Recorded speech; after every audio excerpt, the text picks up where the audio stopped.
보이지 않고 약해져도 끝까지 붙들 것이라는 제목으로 하나님의 말씀 증거하도록 하겠습니다. 오늘 배경은 예수님께서 예루살렘을 향해서 올라가시는 겁니다. 예루살렘 올라가셔서 이제 십자가 지시려는 거죠. 중간 경유지로 여리고를 통과하셨습니다. 그러니까 여리고 마지막 가는 거예요. 그리고 예루살렘으로 올라가는 마지막 장면입니다. 그래서 오늘 28절이 그 내용을 보여줍니다. 28절 읽겠습니다. 시작. 예수께서 이 말씀을 하시고 예루살렘을 향하여 앞서서 가시더라. 근데 문제는 뭐냐면 예루살렘에 올라간다라는 의미를 이게 차이를 보인다는 겁니다. 예수님과 세상 사람들, 제자들이 차이를 보인다는 거예요. 세상 사람들은 뭐라고 생각했느냐? 왕이 되실 거다. 제자들도 그렇게 생각했어요. 왕 되시려고 올라가는 거다. 근데 예수님은 십자가를 지시러 올라가신 겁니다. 그러니까 왕이 된다는 건 무슨 얘기입니까? 권력 잡고 높아진다, 뭐 그런 거죠. 근데 예수님은 사실 죽으러 가는 거거든요. 그래서 예수님은 생각을 바로 잡아야 되겠다라고 하는 그런 목적을 갖고 계셨습니다. 그래서 누가복음 19장은 생각을 바로 잡는 이야기입니다. 사람들의 생각, 제자들의 생각을 바로 잡고 니네들이 생각하는 그런 의미로서의 예루살렘에 올라가는 것이 아니고 십자가 지러 간다. 그거를 보여주는 말씀이라는 것입니다. 근데 이 내용의 중심에 문화 비유가 있습니다. 두 번째 이야기인데 문화 비유를 주신 이유는 뭐냐? 오늘 성경이 명확히 얘기하잖아요. 하나님 나라가 당장 나타날 줄로 착각하기 때문에 이거를 시정해 주기 위한 것이다. 11절을 한번 더 가시겠습니다. 시작. 그들이 이 말씀을 듣고 있을 때 비유를 더하여 말씀하시니 이는 자기가 예루살렘에 가까이 오셨고 그들은 하나님의 나라가 당장에 나타날 줄로 생각함이더라. 그러니까 왕이 되어서 높아져서 한 판에 다 끝난다. 뭐 로마로부터 해방된다, 독립된다. 그런 기대와 들뜸이 있었던 것 같아요. 근데 그거 아니라는 거죠. 하나님의 나라는 십자가 지고 부활하시고 그다음에 너희들을 통해서 전인적인 구원이 이루어지는 것이 하나님의 나라지. 너희들이 생각하는 그 유다의 조그만 나라가 뭐 독립하는 그런 개념이 아니다라는 것을 좀 시정해 주는 내용이라는 것입니다. 문화비유부터 한번 풀어보겠습니다. 첫 번째 문화비유의 내용은 뭐냐면 예수님이 이제 곧 십자가 지시고 이렇게 고난당하실 거 아닙니까? 눈앞에 없어진다 할지라도 또 예수님이 십자가 진다는 건 죽는 거 아니에요. 약해진다 할지라도 예수님이 여전히 왕이라는 것을 인정하라. 그게 문화비유의 핵심이라는 것입니다. 왕권을 인정하는 거. 그래서 예수님이 그 비유를 들 때 그러잖아요. 귀인이 누구예요? 그 예수님이라는 거예요. 귀인이 왕위를 받으려고 먼 나라에 갔답니다. 왕위를 받으러 먼 나라에 가는 게 뭐겠어요? 부활 승천하셔서 천국 갔다가 다시 재림하시는 얘기를 말하는 거겠죠. 그러면서 당장 오는 게 아니라는 거예요. 그래서 그의 백성들에게 한 문화씩 이렇게 맡겼다라는 것입니다. 이게 달란트 비유하고 좀 다른 이유가 뭐냐면 문화는 액수가 그렇게 큰 게 아니에요. 이게 내용을 좀 알아야 돼요. 한 달란트 그러면은 큰 돈이라는 건 알겠죠. 근데 그게 한 달란트하고 똑같은 가치가 있는 게 6천 데나리온이라고요. 그러니까 데나리온이 하루 일당 아닙니까? 그냥 계산하기 편하게 10만 원으로 친다 그러면 6천 데나리온 그러면 얼마죠? 6억 정도 돼요. 그러니까 달란트 비유에서 한 달란트 맡겼다 그러면 6억을 맡기고 두 달란트는 12억을 맡기고 다 달란트는 30억을 맡기는 거. 그러니까 꽤 많이 맡기는 거죠. 그러니까 한 달란트는 6천 데나리온이다. 그러면 문화는 뭐냐? 60분의 1 달란트입니다. 그러니까 60분의 1 달란트예요. 그러니까 100일치 일당입니다. 그러니까 10만 원씩 잡으면 얼마예요? 1,000만 원 정도. 그러니까 1,000만 원 아주 큰 돈은 아니잖아요. 그러니까 1,000만 원 맡기고 갔다는 얘기는 무엇입니까? 곧 돌아온다 그런 뜻이에요. 그래서 문화 비유에서 느낄 수 있는 건 뭐냐면 주인이 곧 온다는 거예요. 그죠? 뭐 이렇게 엄청 맡기는. 그러니까 달란트 비유는 일생을 두고 맡기는 개념으로 접근하신 거고 문화 비유라는 것은 곧 온다. 그런 개념으로 가셨다라는 것입니다. 근데 문제는 뭐냐면 이거예요. 예수님이 이제 왕으로 오실 건데 약속을 했잖아요. 귀인이 가서 왕이 받아가지고 왕으로 온다. 근데 이거를 믿었던 사람은 예수님을 왕으로 생각하면서 충성을 다하겠죠. 근데 믿지 않는 사람은 어떻게 합니까? 눈에 보이지 않으니까 왕은 무슨 놈의 왕이야. 그리고 약해지니까 십자가에 달리니까 무슨 왕이야. 저거 패배자 아니야. 라고 하면서 예수님의 왕권을 인정하지 않는 사람들이 있다는 것입니다. 그건 망한다는 거예요. 그래서 문화비유가 보여주는 거는 뭐 복잡하게 생각하지 마십시오. 예수님의 왕권을 인정해야 된다는 거예요. 언제도요? 보이지 않아도 인정해야 되고 예수님이 심지어 십자가에 져서 망하는 것 같이 보여도 여전히 왕이시다. 이걸 인정해야 된다는 것입니다. 이 구약에서 이거와 똑같은 내용이 뭐예요? 문화비유 같은 내용이 뭐예요? 그게 에스더서 같은 거라고요. 포로로 끌려갔잖아요. 그리고 하나님은 에스더서에는 하나님이라는 단어가 한 번도 안 나오죠. 하나님이 안 보이잖아요. 그리고 망했잖아요. 근데 메시지가 뭐예요? 그래도 여전히 바벨론, 페르시아를 지배하는 것이 하나님이시다. 그게 메시지 아니에요. 문화비유가 거의 메시지가 똑같습니다. 보이지 않아도 겉으로 볼 때는 실패한 것 같이 보여도 여전히 하나님께서 우리의 왕 되신다. 그걸 말하고 있다는 것입니다. 그러니까 우리 인생에도 똑같이 적용하면 뭐예요? 하나님 안 보인다 할지라도, 내 인생에서 하나님이 이렇게 강력하게 승리를 주시지 않는다 할지라도 이게 뭔가 뜻이 있겠지. 곧 오실 거야. 왕으로 오실 거야. 라고 하면서 흔들리지 않는 믿음 갖는 거, 그게 문화비유의 핵심이라는 것입니다. 예수님이 여러분의 왕이심을 믿습니까? 그게 오늘 메시지의 핵심이라는 것입니다. 12절부터 14절까지 한번 읽겠습니다. 시작. 이르시되 어떤 귀인이 왕위를 받아가지고 오히려 먼 나라로 갈 때에 그 종 열을 불러 은하 열문화를 주며 이르되 내가 돌아올 때까지 장사하라 하니라. 그런데 그 백성이 그를 미워하여 사자를 뒤로 보내어 이르되 우리는 이 사람이 우리의 왕됨을 원하지 아니하나이다 하였더라. 그러니까 왕됨을 인정하는 사람은 충성을 다했을 것이고 왕됨을 인정하지 않는 사람은 농땡이 치겠죠. 그죠? 왕도 아니고 올지 안 올지 어떻게 알아. 그래서 한 문화로 10문화 남긴 사람에게는 잘하고 충성된 종아 10골 맡긴다. 또 5문화 맡긴 사람도 있죠. 칭찬이 똑같아요. 근데 한 문화 받은 사람은 이게 왕을 인정하지 않으니까 뭐 수건에 싸뒀다 그런 얘기가 나오죠. 17절 읽겠습니다. 시작. 주인이 이르되 잘하였도다 착한 종이여 내가 지극히 작은 것에 충성하였으니 10골 거세를 차지하라 하고, 이건 맡긴 거고, 20절과 21절 한 문화를 수건에 감춘 사람입니다. 20절 21절 시작. 또 한 사람이 와서 이르되 주인이여 보소서 당신의 한 문화가 여기 있나이다. 내가 수건으로 쌓아두었었나이다. 이는 당신이 엄한 사람인 것을 내가 무서워함이라. 당신은 두지 않은 것을 취하고 심지 않은 것을 거두나이다. 이게 달란트 비유 같은 데는 이런 사람을 뭐라 그러냐면 악하고 게으른 종아 그랬어요. 악하고 게으른 종. 왜 악하고 게으르죠? 예수님이 왕임을 인정하지 않고 예수님의 재림을 믿지 않으면은 악해진다는 거예요. 악해지는 게 뭐예요? 게을러지는 거죠. 그걸 누가 믿어? 오지도 않을 건데 뭐 왕이라고? 개뿔 무슨 왕이야? 그죠? 십자가에 달려 죽은 것이 눈에 보이지도 않는데 뭐 아무리 부르짖어도 뭐 나타나지 않는데 다 뭐 하는 짓들이야? 이렇게 얘기하는 사람의 얘기를 받아들이든지 아니면 자기가 그렇게 하든지 동조하든지 이렇게 하든지, 결국 예수님의 왕임을 인정하지 않는 사람들은 충성하지 않을 뿐만 아니라 게을러진다는 거예요. 그리고 또 하나, 그게 악함이라는 것입니다. 우리도 마찬가지예요. 믿음이 없는 사람들, 예수님이 왕임을 믿지 않는 사람들은요, 그러니까 대충 살아요. 믿는 척하고 교양 정도로 믿고 뭐 어려움이 있으면 다 동땡이 쳐버리고, 예수님이 무슨 왕이야? 내 인생은 내 것이고 내가 개척해 나가야지. 교회가 밥 먹여줘? 이렇게 얘기한다고. 그죠? 실제로 살아갈 수 있는 힘은 내 안에 있는 거야. 이게 문화 비유라고요. 이게 한 문화를 수건에 감춘 사람이라는 것입니다. 그리고 세상이 그를 뭐라 그래요? 그 예수님 귀인은 나쁜 사람이다 이렇게 얘기한 것을 받아들이거나 동조한 거 아니에요. 세상은 항상 그러거든요. 예수님이 뭐 답이라 그래요? 예수님이 왕이라 그래요? 예수님에 대해서 무시하고 공격하고 헛된 짓이라 그러죠. 그 얘기를 받아들이든지 동조하든지, 그게 수건에 감싼 사람이라는 것입니다. 유진 피터슨이 그런 얘기를 했습니다. 하나님께 행하는 가장 사악한 행동이 뭐냐? 거짓된 하나님을 소개하는 거다 그랬어요. 하나님을 소개할 때 이렇게 하나님을 악하게 소개하듯이 거짓되게 소개하는 거라 그랬어요. 첫 번째는 무서운 하나님, 그러니까 엄격한 하나님으로 얘기하는데 무서운 하나님. 두 번째는 관리자 하나님. 세 번째는 방관자 하나님. 좀 설명이 필요한가요? 이렇게 소개하는 게 다 엉터리라는 거예요. 이게 나쁜 놈들이 이렇게 소개한다는 거예요. 이게 최고로 사악한 일이라는 거예요. 먼저 무서운 하나님, 이런 건 뭐죠? 늘 감시하고 우리가 잘못하면 막 징계하고 때리고 박살내고 그렇게 소개한다는 거예요. 무서운 하나님을 소개할 때 제일 많이 하는 게 이단들도 이렇게 소개해요. 왜 그렇습니까? 일사불란이 필요하기 때문에 막 성도들을 이렇게 노예같이 만들어야 될 거 아니에요. 그래서 하나님 무서운 하나님, 뭐 14만 4천에 들어가지 않으면 다 지옥 가고 뭐 안 하면 어떻게 되고 막 이렇게 해야지 말 들을 거 아니에요. 그죠? 뭐 갖다 바쳐 그러면 갖다 바치고. 그러니까 이게 악한 거라는 거예요. 사악한 게 하나님을 무서운 하나님으로 이렇게 얘기한다는 거예요. 그리고 자기는 그것의 대리자다. 이게 나쁜 놈들이 다 이런 식으로 산다고요. 그죠? 무서운 하나님. 그러니까 성도들을 착취하고 자기 이익을 위해서 희생물로 삼는 것, 이거 사악한 행위라는 거예요. 그죠? 여기 보세요. 문화 비유 보면은 나쁜 놈들이 다 이런 짓 하고 있잖아요. 또 하나는 관리자거든요. 이거는 일반 교회에서 속기 쉬운 대표적인 건데 하나님이 관리자라는 거예요. 그래서 효율과 생산성이 제일 중요하다. 그래서 교회를 효율과 생산성으로 다 몰아가 버린다는 것입니다.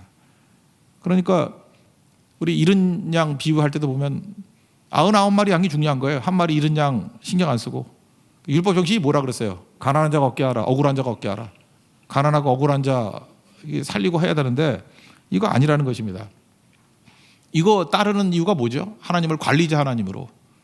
교회 성장론자들이 이런 거 많이 해요. 성장만이 최고다. 그래서 저도 부교육자 처음 했을 때 기억이 나는데 내가 영업사원인 줄 알았어요. 계속 영업을 하는 거예요. 그죠?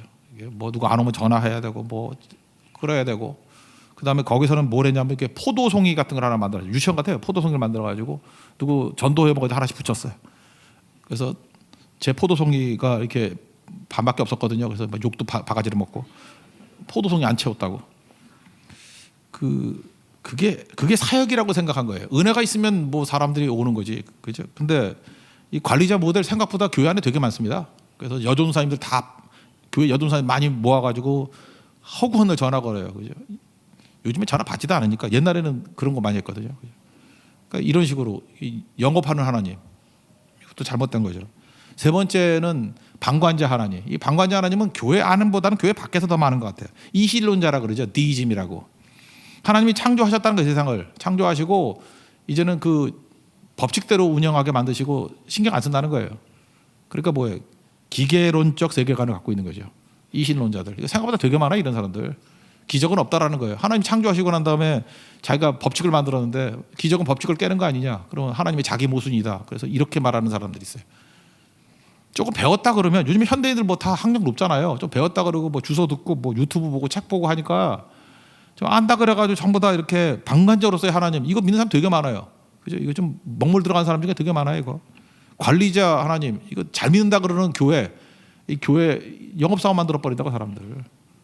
그리고 좀 카리스마 있거나 또 이단들 이런 데 보면은 무서운 하나님 얘기해가지고 등쳐먹고 그죠? 자기가 대리인이다 그러고 이거 아니잖아요. 성경이 말하는 하나님이 어떤 하나님이에요? 좋으신 하나님이죠. 생명 주실 하나님. 여기 보세요. 귀인이 좋잖아요. 돌아와가지고 뭐라 그래요? 잘했다 그러고 칭찬하고 그리고 돈 맡긴 거 남은 거 더 주잖아요. 그죠?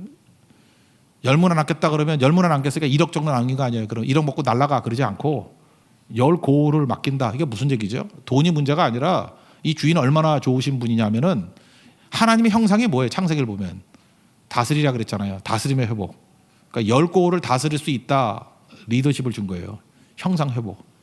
그래서 가장 아름다운 하나님의 형상이 회복되게 만드시는 것. 그 귀인이 갖고 있는 생각이었다고요. 예수님께서는 우리에게 단순하게 돈 몇 푼 줘가지고 야 1,000만 원 줬으니까 1억 남겨. 그걸로 만족하시는 분이 아니라 그걸로 훈련을 시키는 거예요. 그래서 10고를 맡기고 5고를 맡기고 이것도 권력이라고 생각하면 안 됩니다. 이게 바로 뭐예요? 다스림이라는 거예요. 거기서 영향을 미치고 하나님의 통치가 이루어지는 하나님 나라를 만들라. 이렇게 좋으신 분인데 지금 뭐 엉뚱한 얘기를 하고 있잖아요. 그죠? 그러니까 잘못된 것이겠죠. 아까도 불렀던 나의 주 나의 하나님. 이게 도마도 그랬죠. 도마도 예수님에 대해서 좀 이렇게 의심하고 그랬던 것 같아요. 뭐 옆구리에 뭐 넣어봐야지 뭐 믿는다 그러고. 그때 예수님 나타나가지고 얼마나 좋으신 분이에요. 그래 넣어봐 그랬잖아요. 넣었을까 안 넣었을까 하는 그런 생각 드는데 안 넣었을 것 같아요. 그죠? 그러고 난 다음에 꼬꾸라져가지고 뭐라 그래요? 나의 주님이시여 나의 하나님이십니다. 예수님이 얼마나 좋으신 분이에요. 의심한다고 막 다그치지 않고 믿는 자가 되라 그러잖아요. 믿는 자가 되라. 절대 무서운 하나님 아니죠. 하나님 영업하는 거 아니죠. 이제 해쳐 모여 해가지고 일사천리를 하는 것도 아니잖아요. 그리고 이거 기적의 하나님 아니에요. 부활 자체가 기적 아니에요. 이 방관자도 아니잖아요. 이런 하나님에 대해서 하나님에 대한 오해가 우리의 삶을 다 망치는 거예요. 그러니까 바로 믿어야 됩니다. 좋으신 하나님이에요. 우리의 생명 주시고 우리를 구원해 주시는 하나님이다. 이걸 믿을 때 진짜 일어서게 된다라는 것입니다. 그런 바른 하나님을 믿고 의지하는 우리 하나님의 신실한 종 되기를 바랍니다. 그래서 성경은 뭐라 그래요? 하나님을 바로 아는 게 우리를 아는 거고 세상을 아는 출발이라고 얘기를 한다라는 것입니다. 그래서 출애굽기 20장 3절 10계명 보면은 나 외에 다른 신을 내 앞에 두시지 말라. 이게 무슨 얘기예요? 하나님만을 눈앞에 두고 살라는 거예요. 하나님만을. 그러니까 신앙은 딴 게 아니야. 하나님을 눈앞에 두고 사는 거예요. 그리고 그 다음에 하나님을 눈앞에 두는 그 렌즈를 가지고 다른 걸 바라보는 거죠. 우상숭배가 뭡니까? 하나님 대신에 돈을 내 눈앞에 두고 사는 거예요. 돈을. 오늘 배우는 발람 선지자, 가룟 유다 다 특징이 뭐예요? 베드로 후서 2장 16절에 보니까 불의의 싹을 사랑한 게 발람이었대요. 그래서 말 못하는 나귀가 선지자의 미친 행동을 저지했다. 그러니까 돈을 앞에 두고 살아가는 인생을 뭐라 그래? 성경이 명확히 얘기하잖아요. 베드로후서 2장 16절. 미친 행동이래요. 그 미친 짓이에요. 돈 그러고 살아가는 거. 돈이 결정하면 안 됩니다. 어떤 사람이든지 간에 우리 크리스찬이라 그러면 저 사람은 돈 주면 움직일 사람이야. 이런 인상 주고 살면 안 된다라는 거예요. 그죠? 돈 갖고 움직이면 안 되죠. 심지어 사역자들도 그래요. 제가 어떤 때 조언을 했거든요. 너 움직이면 안 된다고. 거기 있어야 된다고. 그러는데 뭐 이유는 뭐라고 갖다 붙여요. 근데 본질이 뭔지 알아요? 돈 더 준다 그러면 움직여가는 거예요. 그게 무슨 사역자야. 싹군이지. 돈으로 움직여요? 돈으로? 돈 많이 주면 다 움직이나? 사역자만 그렇습니까? 우리 크리스찬도 다 마찬가지란 거예요. 돈을 눈앞에 두면은 발랑같이 되는 겁니다. 미친 행위예요. 미친 행동. 또 하나는 인기를 내 눈앞에 둘 수 있죠. 하나님 대신에. 사울왕은 돈 별로 좋아하진 않거든요. 사울왕은 돈은 아닌 것 같아요. 근데 이 사람은 인기예요. 사람들의 시선, 사람들의 관심. 그러니까 사람들이 지지해 주는 것만 가지고 가는 거예요. 하나님은 안 보이고 사람만 보여요. 그래서 제사장만 드리는 제사 지가 멋대로 사람들이 싫어한다고. 사람들이 좋아한다고 아말렉 진멸하라 했더니 진멸도 안 하고. 계속 사람. 그가 팍 돌아가지고 다윗 죽이려고 그랬던 이유가 뭐예요? 사람들의 노래 때문에. 사울은 천천, 다윗은 만만. 하나님이 그의 삶에 영향을 미치지 않아요. 오직 사람이야, 사람. 사람들이 어떻게 생각하나, 사람들이 어떻게 평가하나, 사람들의 눈이 어떤가. 그래 망하잖아요. 그러니까 중요한 게 뭐예요? 예수님 우리의 왕임을 인정하고 예수님을 우리 눈앞에 두고 살아가는 인생. 그게 바른 신앙이라는 것입니다. 문화비유의 핵심이에요. 여러분 삶 속에서도 예수님이 왕 되시고 예수님을 우리 눈앞에 두고 살아가는 우리 신실한 하나님 백성 되기를 축원합니다. 이걸 중심으로 이제 앞뒤를 보면 풀린다는 거예요. 앞에는 뭐 잘 아는 삭개오 이야기입니다. 왕의 관심이 뭐냐를 보여주는 거죠. 이 예수님의 왕임을 인정하고 그 앞에 이야기를 연결시키잖아요.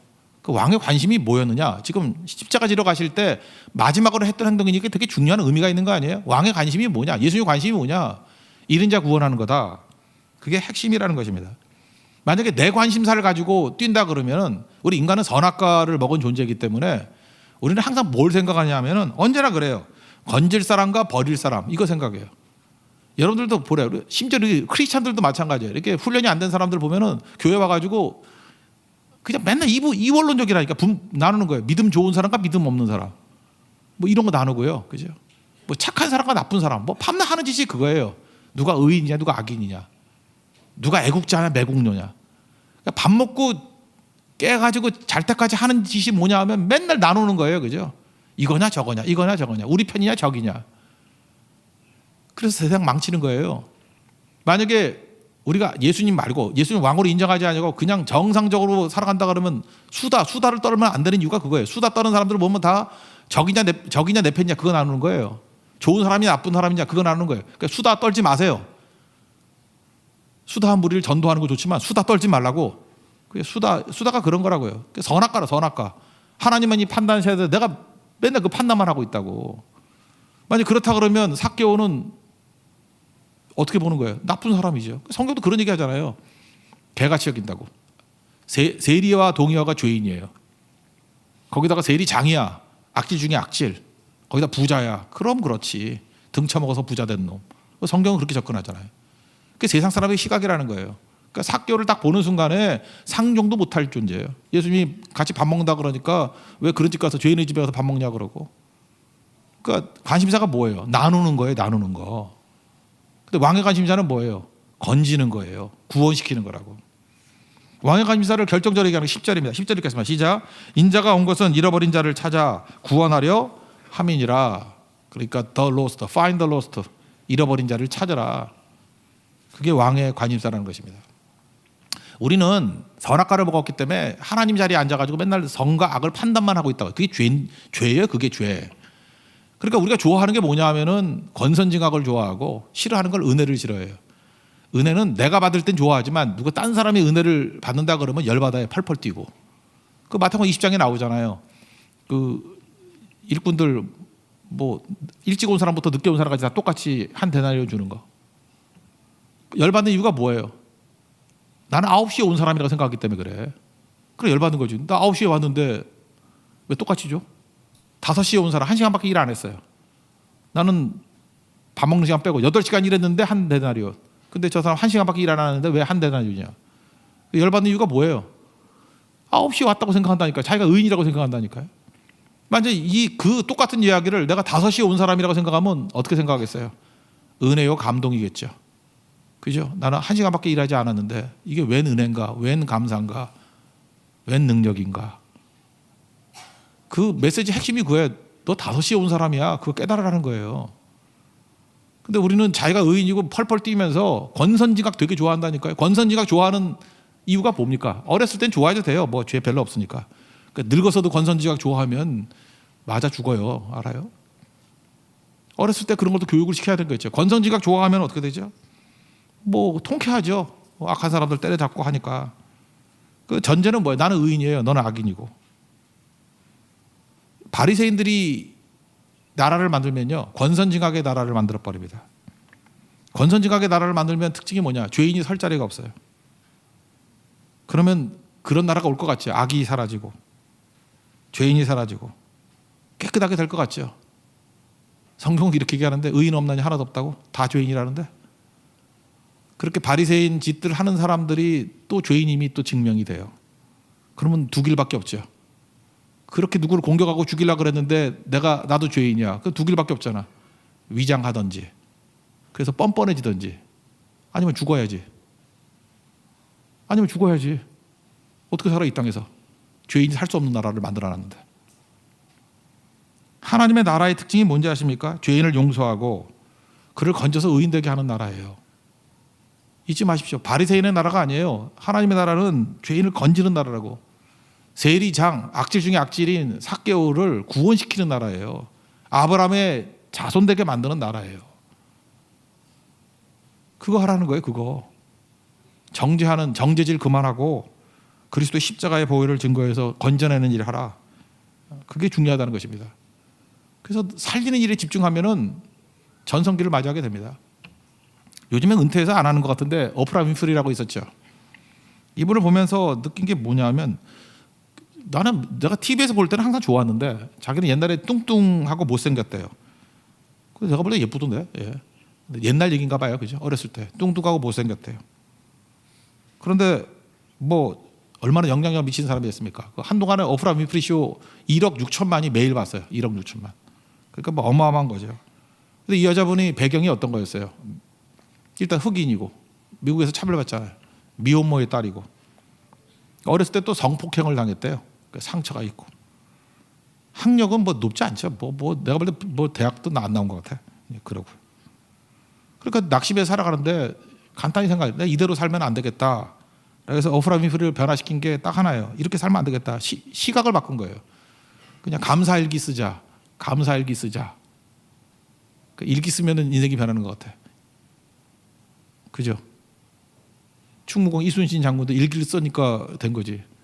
원균은 일기를 안 썼고 이순신 장군은 일기를 썼으니까 이순신 장군 얘기만 믿잖아 다 우린. 그러니까 여러분 일기 안 쓰면 역적돼요. 일기 쓰라고 일기 써야 돼. 감사일기 쓰고 뭐 어떤 목사님은 영성일기 뭐 이런 거 쓰다. 일기 쓰는 사람. 간단히 일기 쓴 거예요. 그러니까 일기 뭐 복잡하게 쓴 거 아니에요. 그냥 간단하게 그냥 뭘 감사해나 뭐 대충 보면 이래. 날씨가 좋아요. 맑아요. 날씨 맑으니 감사해요. 그거부터 시작했대요. 그냥 먹어봤더니 오늘 그냥 점심에 먹었던 햄버거가 맛있었어. 햄버거가 맛있어서 감사합니다. 뭐 이런 식이에요. 원망밖에 없던 인생이 그냥 하나씩 감사한 걸 글로 쓰기 시작했어요. 감사. 뭐 처음에는 한 2줄도 못 쓰다가 또 그렇게 하니까 또 쓸 게 나오잖아요. 그죠? 내가 어디 갔더니 누가 나한테 예쁘다 그러더라. 참 감사해. 뭐 이런 거. 그죠?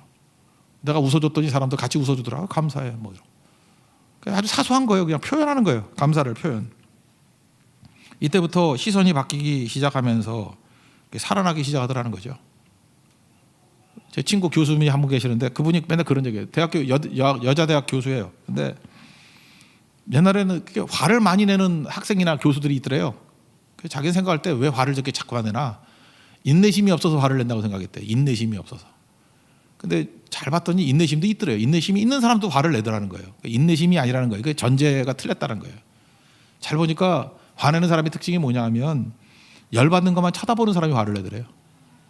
시선의 문제예요.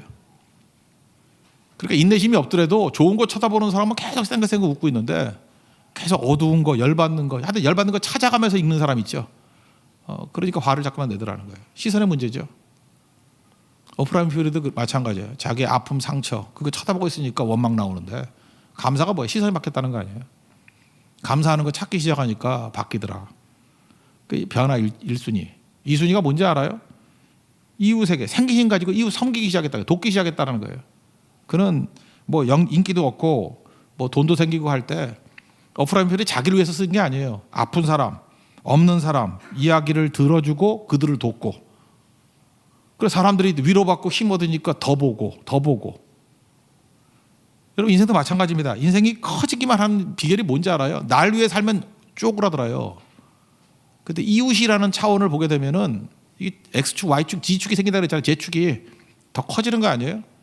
그러니까 오프라 윈프리는 이 땅에서 할 수 있는 건 다 한 거예요. 그죠? 받은 모든 걸 다 이웃 섬기기 위해, 살리는 거, 잃어버린 거 찾기 위해서 다 쏟아부어요. 영적인 것까지 간다 그러면 그죠? 영생의 주인공이 되겠죠.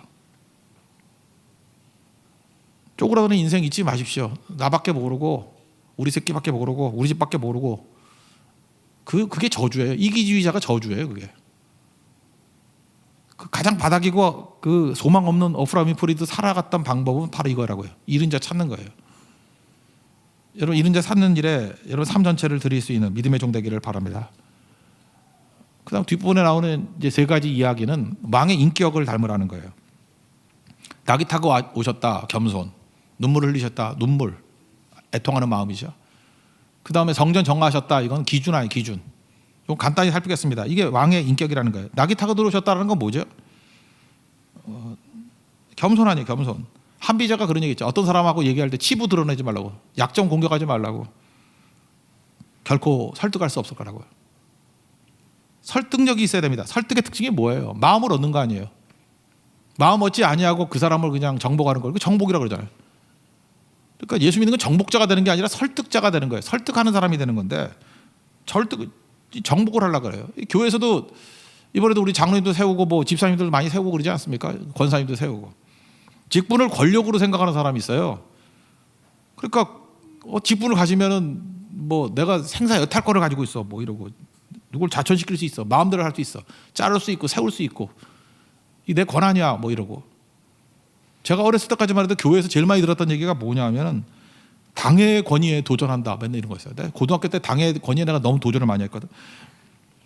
아니 말도 안 되는 거 갖고 막 떠들잖아요, 그죠? 그래서 우리 부장하시던 그 장로님한테도 막 싸우고 그랬었는데, 그래서 내가 아주 못된 놈이었어요. 근데 맨날 당의 권위가 어떻고 권위가, 그러니까 꺾고 싶더라고. 무슨 권위야? 하나 설득도 안 되면서 말도 안 되는 일만 하고 해서. 그래서 오래 살 거야. 어렸을 때 욕을 많이 먹어가지고. 공감해야 돼, 공감. 그죠? 여기 직분자가 제일 공감할 수 있는 게 뭐예요? 겸손해야 된다고. 겸손해야 되고 온유해야 되고. 예수님 아니야, 온유 겸손. 희생할 줄 알아야 되고. 거기서 권위가 나오는 거지. 무슨 놈의 당의 권위야. 말도 안 되는 얘기죠. 21세기의 멘토라고 얘기하는 피터 드러커, 그 경영학 교수가 있거든요. 나중에는 모든 기업이 NGO 같이 될 것이다, 그런 얘기를 했어요. 제가 학교 다닐 때 들었던 얘기인데 그 벌써 몇 년 전이야. 그 한 35년 전 얘기인데 30년 전 그런 얘기 하더라고요. 난 웃었어요. 기업이 이익을 위해서 뛰는 거지 안 그렇잖아요. 모든 기업이 NGO 같이 될 거래. 그래서 진짜 그렇게 돼가잖아요. 돈 번다 그러는 기업이 어디 있어요, 그죠? 섬긴다 그러고 돕는다 그러고. 그러면 자꾸만 커지는 거예요. 지금도 마찬가지예요. 여러분들 뭐 직업이 없다고 막 그러는데 이렇게 생각하면 돼요. 누구 자꾸만 도우려고만 그래봐요. 막 도우면은 그게 직업이 되는 거라고. 유니세프 하잖아요. 그러면 유니세프 거기 직원들 그 좋은 직장이야. 막 돕다 보면 그게 직업이 되는 거예요. 네팔에도요. 네팔에 가가지고 거기에 한 1000명에게 막 먹을 거 나눠주고 뭐 이렇게 살 길 열어주고. 그러면 그거 숟가락 빨고 할 수는 없잖아요. 그거 자꾸만 도우면 그게 직업이 되는 거예요. 그걸 뭐 좋아, 그죠? 먹고도 살 수 있고 존경도 받고 하나님도 기뻐하시고. 근데 맨날 앉아가지고 그죠? 남들 안 된다라는 거 그냥 그 코피 터지게 공무원 된다가 줄 서고 코로나 바이러스 전염되고 이거 뭐하러 그런 짓을 하냐고. 지금도 마찬가지예요. 누구 돕고 섬기고 하면 그게 직업이 된다고요. 예수님 낙이 타신 거 잊지 마십시오. 여러분들 하나님께서 우리가 능력과 은혜를 주시면 낙이 타는 모습이 있어야 돼요. 낙이 타는 모습들 뻐기지 말고. 또 하나가 눈물이죠. 예수님 우셨다 그러잖아요. 41절 고만 봅시다. 가까이 오사 성을 보시고 우시며, 망한다 그러니까 울지요. 눈물이 있어야 됩니다. 눈물이. 사도 바울이 강해 보이지만 사도 바울의 사역의 특징, 에베소 장로를 만나면서 했던 얘기 있죠. 사도행전 20장인가요? 그러므로 너희가 31절 얘기인데, 이렇게 내가 3년이나 밤낮 쉬지 않고 눈물로 각 사람을 훈계하는 것을 기억하라. 사도 바울이 강력했던 이유는 눈물로 훈계했던 사람이기 때문에 강력한 거죠. 눈물이 꼭 필요하다는 것입니다. 그리고 또 하나는 뭐겠어요? 마지막 기준이죠. 성전 정화. 성전이 역할을 제대로 하고 말씀 증거해야 되는데 그거 안 하니까 문제가 되는 거죠. 예화 하나만 들게요. 어떤 가구 공장에서 일하는 성실한 청년이 있었대요. 미치는 거예요. 그 주인이 성실하고 뭐 밤잠 지새워가면서 뭐 열심히 하는데 걔가 만든 건 다 엉터리를 만드는 거예요. 열심도 있고 성실한데 왜 안 되죠? 나중에 봤더니 줄자가 틀렸대요.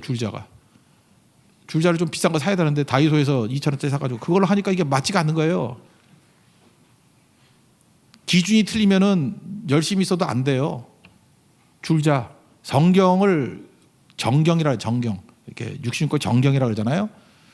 그걸 영어로 캐논이라 그래요. 캐논이란 뜻이 뭐냐 하면은 대나무 자란 뜻이에요. 사울이 바울 되기 전에 사울이 열심히 없었어요? 열심히 있었죠. 성실하지 않았어요? 얼마나 성실하지? 다메섹까지 가가지고 예수 믿는 사람 잡으려고 그랬잖아요. 사울에게 없는 건 뭐였어요? 줄자가 없었어요. 줄자가 틀렸어요. 지금도 마찬가지예요. 열심, 뭐 펄펄 뛰고 성실함 아무 소용 없습니다. 하나님 말씀이 우리 중심에 들어가지 않으면은 악질되는 거예요. 예수님이 담메섹도상에서 만나잖아요. 사울아 사울아 네가 나를 왜 핍박하냐고. 내가 언제 핍박했냐고. 줄자 틀리면 핍박한 거예요. 엉뚱한 짓 하는 거라고. 그래서 펄펄 뛰기 이전에 말씀의 사람 돼야 된다는 것입니다. 그게 주님의 메시지라는 거예요. 오늘 19장 십자가 지시기 전에 주신 말씀입니다. 문화비유 핵심이에요. 예수님의 왕권을 인정하라. 왕임을 인정하면 그 다음 할 일이 뭐예요? 예수님이 원하는 게 뭐냐? 잃은 자 구원하는 거다. 삭개오. 어떻게 일해야 되느냐? 낙이 타는 겸손함으로, 예루살렘 바라보고 오는 눈물로, 그리고 철저한 말씀 붙드는 기준 가지고 이 일 하라. 이게 메시지입니다. 오늘 19장에 보여주는 예수님의 메시지를, 왕의 메시지를 듣고 순종하는 하나님의 거룩한 종 되기를 축원합니다. 자리에서 일어나겠습니다. 내 삶은 주의 것 찬양하겠습니다.